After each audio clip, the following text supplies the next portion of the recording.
അങ്ങയുടെ കുടുംബത്തിന്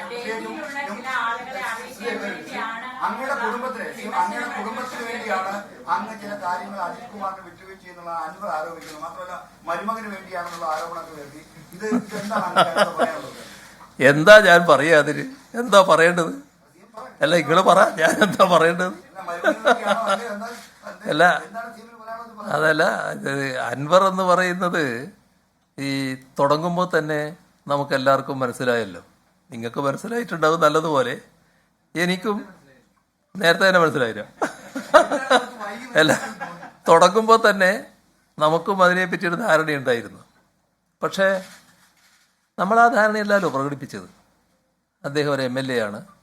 MLA എന്ന നിലയ്ക്ക് ഉന്നയിക്കുന്ന പ്രശ്നങ്ങൾ അതിൻ്റേതായ ഗൗരവത്തിലെടുക്കുകയാണല്ലോ ചെയ്തത്.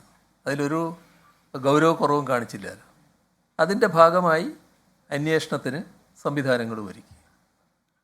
അന്വേഷണം ഫലപ്രദമായി നടന്നുകൊണ്ടിരിക്കുന്നു. അപ്പോൾ അതാ മെല്ലെ മെല്ലെ മാറി മാറി മാറി മാറി വരുന്നു. ആ മാറ്റം നിങ്ങൾ കണ്ടുകൊണ്ടിരുന്നതാണല്ലോ. അത് നേരെ എവിടെയെത്തി? CPM പാർലമെൻ്ററി പാർട്ടിയിൽ നിന്നും LDFിൽ നിന്നും വിടുന്നുവെന്ന് പ്രഖ്യാപിക്കുന്ന നിലയിലേക്ക് എത്തി ഒരു ഘട്ടം. പിന്നെ ഏതെല്ലാം തരത്തിൽ തെറ്റായ രീതിയിൽ കാര്യങ്ങൾ അവതരിപ്പിക്കാൻ പറ്റുമെന്നുള്ളതിൻ്റെ ശ്രമം നടന്നു. അതിൽ കേരളത്തിലെ എല്ലാ കാലത്തും ഞങ്ങൾ സ്വീകരിക്കുന്ന നിലപാട് വർഗീയതയ്ക്കെതിരെ ഉറച്ച നിലപാടാണെന്ന് എല്ലാവർക്കും അറിയാം. ഇപ്പം ഞങ്ങൾ രാഷ്ട്രീയമായി നേരിടാൻ താല്പര്യമുള്ളവർ ചിലപ്പോൾ അത് സമ്മതിക്കില്ല, പരസ്യമായി സമ്മതിക്കില്ല. പക്ഷേ അവരെല്ലാവരും ഉൾക്കൊള്ളുന്നൊരു കാര്യമുണ്ട്. ഏറ്റവും ശക്തമായി വർഗീയ വിരുദ്ധ നിലപാട് സ്വീകരിക്കുന്ന കൂട്ടർ ഞങ്ങളാണ് എന്നുള്ളത്. അത് CPIM ആയാലും LDF ആയാലും LDF സർക്കാരായാലും എല്ലാം ആ നില തന്നെയാണ് സ്വീകരിച്ചു പോകുന്നത്. ഇതിൽ ഏറ്റവും അധികം അമർഷമുള്ളവർ വർഗീയ ശക്തികളാണ്. അതിൽ ഒരു ഭാഗത്ത് ഭൂരിപക്ഷ വർഗീയതയുണ്ട്, വേറൊരു ഭാഗത്ത് ന്യൂനപക്ഷ വർഗീയതയുണ്ട്. ഈ വർഗീയ ശക്തികൾ സ്വാഭാവികമായും ഇതിന് ഞങ്ങൾക്കെതിരെ എന്തെല്ലാം തരത്തിൽ കാര്യങ്ങൾ നീക്കാൻ പറ്റും എന്ന് എല്ലാ ഘട്ടത്തിലും ആലോചിക്കാറുണ്ട്. അതിൽ ചിലർ ഞങ്ങളെ കൂടെ ആളുകൾ അണിനിരക്കുന്നതിന് വല്ലാതെ അസഹിഷ്ണുത കാണിക്കാറുണ്ട്. കാരണം അതിനോടവർക്ക് പൊരുത്തപ്പെടാനാവുന്നില്ല. എങ്ങനെയെങ്കിലും ഇത്തരം വിഭാഗങ്ങളെ, ഞങ്ങളോടൊപ്പം അണിനിരക്കുന്നവരെ തിരിച്ചു കൊണ്ടുവരണം, അല്ലെങ്കിൽ പിന്തിരിപ്പിച്ചു കൊണ്ടുപോകണം എന്നാഗ്രഹിക്കുന്നുണ്ട്. അതിനുവേണ്ടി പലതരത്തിലുള്ള തെറ്റായ പ്രചരണങ്ങൾ നടത്താറുണ്ട്. അതിലൊന്ന് ഞങ്ങളെ ഒരു വർഗീയതയുടെ ഭാഗമായി ചിത്രീകരിക്കുക എന്നുള്ളതാണ്. ഇത് രണ്ട് വർഗീയതയും ചെയ്യാറുണ്ട്. നിങ്ങൾ സൂക്ഷ്മമായിട്ട് നോക്കിയാൽ കാണാൻ പറ്റും. രണ്ടു കൂട്ടരും ചെയ്യും. ഞങ്ങൾ മറ്റേ വർഗീയതയുടെ കൂടെയാണ് എന്ന് പറഞ്ഞുകൊണ്ട് രണ്ട് വർഗീയതയും ഈ ആരോപണം ഉന്നയിക്കും. ഇതിൽ ചിലർ ആ ശ്രമത്തിൻ്റെ ഭാഗമായി നടത്തുന്ന കളിയുടെ കൂടെ അൻവറും ചേർന്നു എന്നുള്ളതാണ് ഈ അടുത്ത കാലത്തുള്ള ഒട്ടേറെ പ്രസ്താവനകൾ കാണിക്കുന്നത്. ഞങ്ങൾക്കതിൽ ആശ്ചര്യമൊന്നുമില്ല, സ്വാഭാവികമായൊരു പരിണാമമാണത്. ഇനിയിപ്പം പുതിയ പാർട്ടി രൂപീകരിച്ച് കാര്യങ്ങൾ നീക്കാനാണെങ്കിൽ അതും നോക്കട്ടെ, അതിൻ്റെ ഭാഗമായി അതിനെയും നേരിട്ട് പോവുക എന്നുള്ളതാണ്. ഇവിടെ കാണേണ്ടത് അദ്ദേഹത്തിൻ്റെ ലക്ഷ്യം ഇപ്പോൾ പ്രഖ്യാപിച്ചു കഴിഞ്ഞിട്ടുണ്ട്.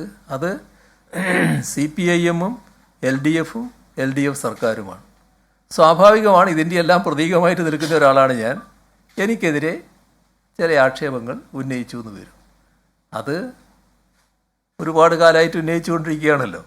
ആക്ഷേപങ്ങളെല്ലാം ഉള്ളപ്പോഴും ഞാൻ നിങ്ങളുടെ കൂട്ടത്തിൽ തന്നെ ഉണ്ടല്ലോ ഇവിടെ. അത് നമുക്ക് ആ നിരക്കേ കാണാനുള്ളൂ. ഞാനതിൽ എന്തെങ്കിലും പ്രകോപിതമായി മറുപടി പറയാൻ ഇപ്പോൾ നിൽക്കുന്നില്ല. സമൂഹ മാധ്യമങ്ങളുടെ പുറത്തുവിട്ടു. അതായത് ഈ രണ്ട് വലിയ വലിയ ആളുകൾ തമ്മിലുള്ള തർക്കത്തിൽ മധ്യസ്ഥനായി ഇടപെട്ട് പണം കൈപ്പറ്റുന്നു, മറ്റേ ഓഫീസിൽ വരുന്ന സ്ത്രീകളോട് പരിധി വിട്ട് പെരുമാറുന്നു. ഈ രണ്ടും അദ്ദേഹം സമൂഹ മാധ്യമത്തിൽ പുറത്തുവിട്ട ഈ പരാതിയിലുണ്ട്. അത് ഗോവിന്ദമാഷ് കൊടുത്ത പരാതിയാണെന്നാണ് അതിനകത്ത് കാണുമ്പോൾ മനസ്സിലാവുന്നത്. അപ്പൊ അത് അങ്ങ് ശ്രദ്ധയപ്പെട്ടിട്ടുണ്ടോ? അതിനോട് എന്താണ്? അതൊക്കെ അൻവറിന്റെ ശീലത്തിൽപ്പെട്ട കാര്യങ്ങൾ പറയുന്നതായിരിക്കുന്നു. അത് അതൊന്നും ഞങ്ങളെ ഓഫീസിലുള്ള ആൾക്ക് ബാധകമായിട്ടുള്ള കാര്യമല്ല. അൻവറിൻ്റെ ശീലത്തിൽ പലതും ഉണ്ടാകുമായിരിക്കും. അദ്ദേഹത്തിൻ്റെ ബിസിനസ് ഡീലിങ്സിൽ പലതരത്തിലുള്ള ഇടപാടുകൾ ഉണ്ടാകുമായിരിക്കും. അതിൻ്റെ ഭാഗമായി ഇത്തരത്തിലുള്ള ഒത്തുതീർപ്പുകളോ അല്ലെങ്കിൽ മറ്റു തരത്തിലുള്ള കൂട്ടുകെട്ടുകളോ ഒക്കെ ഉണ്ടാകാം. ഞങ്ങളെ ഓഫീസിൽ ആരും ഈ ബിസിനസ്സുകാർ തമ്മിലുള്ള ഒത്തുതീർപ്പുണ്ടാക്കാൻ വേണ്ടി നടക്കുന്നവരല്ല. പിന്നെ എല്ലാവരുടെയും മറ്റു തരത്തിൽ സഞ്ചരിച്ച് എല്ലാറ്റിലേക്കൊന്നും ഞാനിപ്പോൾ പോണ്ടാലോ. അതൊന്നും ആന്നൊരു നല്ല മാർഗ്ഗമല്ല, എന്നാണ് ഞാൻ പറയുന്നത്. അതൊന്നും ഒരു നല്ല മാർഗ്ഗമല്ല. ആ നല്ല മാർഗമല്ലാത്ത വഴി അൻവർ സ്വീകരിക്കുമ്പോൾ അതിൻ്റെതായ രീതിയിൽ അതിനോട് പ്രതികരിക്കാൻ ഇപ്പം ഞാൻ നിൽക്കുന്നില്ല എന്ന് മാത്രമേ ഉള്ളൂ. ഏതായാലും ഞാൻ നേരത്തെ പറഞ്ഞിട്ടുണ്ട്, അവജ്ഞയോടെ ആ അധിക്ഷേപങ്ങളെല്ലാം തള്ളിക്കളയുകയാണ്. ഒരു തരത്തിലുള്ള സംശയത്തിൻ്റെ നിഴലിലുമല്ല എൻ്റെ ഓഫീസിലിരിക്കുന്നവർ നിൽക്കുന്നത്.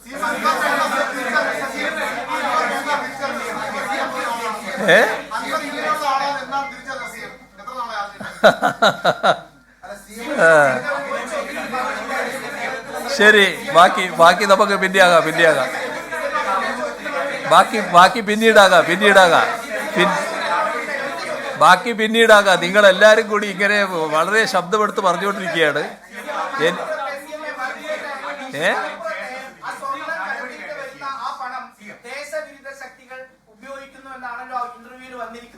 യഥാർത്ഥത്തിൽ അത് വളരെ ഗൗരവമുള്ള വിഷയമാണല്ലോ.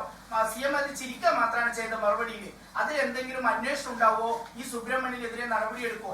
അവിടെ വർഗീയ കലാപം ഉൾപ്പെടെ നീങ്ങുന്ന രീതിയിലേക്കാണ് വൈകാരിക പ്രതികരണം വന്നിരിക്കുന്നത്. ചെറിയ കാര്യമല്ലല്ലോ CM അത്. അവിടെ അതുമായി ബന്ധപ്പെട്ടുള്ള നിലപാടുകൾ കൃത്യമായി വ്യക്തമാക്കി കഴിഞ്ഞിട്ടുണ്ട്. ആ വ്യക്തമാക്കി കഴിഞ്ഞ കാര്യങ്ങൾ പിന്നെയും നിങ്ങൾ ആവർത്തിച്ചുകൊണ്ടിരിക്കുകയാണ്. അത്രയേ ഉള്ളൂ. ശരി. നിങ്ങൾക്ക് മറുപടിയല്ല വേണ്ടത്. നിങ്ങൾ വെറുതെ ബഹളം വെക്കാൻ മാത്രമാണ് ഉദ്ദേശിക്കുന്നത്. അത്രയേ ഉള്ളൂ. അത് നിങ്ങൾ ഉദ്ദേശിക്കുന്നത് അതാണ്. അതിന്റെ ഭാഗമായിട്ടുള്ള കളിയാണ് നിങ്ങൾ കളിക്കുന്നത്. അത് മനസ്സിൽ വെച്ചാൽ മതി. ആ കളി ഞാൻ നേരത്തെ പറഞ്ഞല്ലോ. ആ കളി അങ്ങനെ എടുക്കേണ്ട കാര്യമില്ല.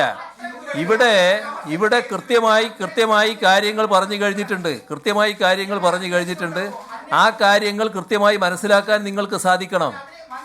ഞാൻ പറഞ്ഞ കാര്യങ്ങൾ തന്നെ പിന്നെയും നിങ്ങൾ ആവർത്തിച്ചുകൊണ്ടിരിക്കുകയാണ്. നിങ്ങൾ ഒരാൾ മാത്രമാണ് ഇങ്ങനെ നിലപാടെടുക്കുന്നത്. നിങ്ങൾ കാണണം. ഇത്രയും ആളുകൾ ഇവിടെ ഇരിക്കുന്നുണ്ടല്ലോ. ആ ഇരിക്കുന്ന ആളുകളിൽ ഒരാൾ മാത്രം എന്താണ് ഇങ്ങനെ വ്യക്തമായൊരു നിലപാട് സ്വീകരിക്കാൻ? ഇവിടെ എന്തോ ചോദിക്കാൻ നിൽക്കുന്നു. ചോദിക്ക്.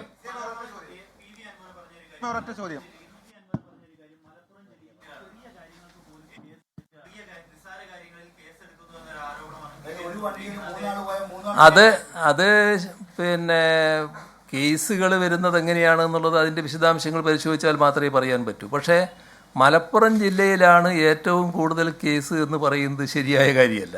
അതൊരു വസ്തുതയല്ല. നമുക്ക് ജില്ലാടിസ്ഥാനത്തിലെടുത്താലും ജനസംഖ്യാടിസ്ഥാനത്തിലെടുത്താലും അത് വസ്തുതയല്ല എന്ന് കാണാൻ കഴിയും. ഇപ്പം ഞാനതിൻ്റെ കണക്കുകളിലേക്ക് പോകുന്നില്ല എന്നേ ഉള്ളൂ. ഞാൻ ഈ പത്രസമ്മേളനം അവസാനിപ്പിക്കാൻ പോകുന്ന സമയമായതുകൊണ്ടാണ് അതിൻ്റെ കണക്കിലേക്ക് പോകുന്നത്. പിന്നീട് ഘട്ടത്തിൽ നമുക്കെടുക്കാതെ ഞാൻ പറയട്ടെ പിന്നീട് ഘട്ടത്തിൽ വേണമെങ്കിൽ നമുക്കത് എടുക്കാം. പക്ഷേ ഇപ്പോൾ കണക്കുകൾ പരിശോധിച്ചാൽ നമുക്ക് കാണാൻ കഴിയും, അവിടെ ആ ജില്ലയേക്കാളും കൂടുതൽ കേസുകളുള്ള ജില്ലകൾ കാണാൻ പറ്റും. ജനസംഖ്യാടിസ്ഥാനത്തിലെടുത്താലും കൂടുതൽ കേസുകളുള്ള സ്ഥലം കാണാൻ പറ്റും. അപ്പോൾ ഒരു തരത്തിലും കേസ് അവിടെയാണ് കൂടുതലെന്ന് പറയാൻ പറ്റില്ല. പിന്നെ ഓരോ കേസിൻ്റെയും സാഹചര്യം വേറെയായിരിക്കും. അതെന്താണെന്നുള്ളത് പരിശോധിച്ചേ പറയാൻ പറ്റും. ഏതായാലും ഇവിടെ അവസാനിപ്പിക്കുകയാണ്.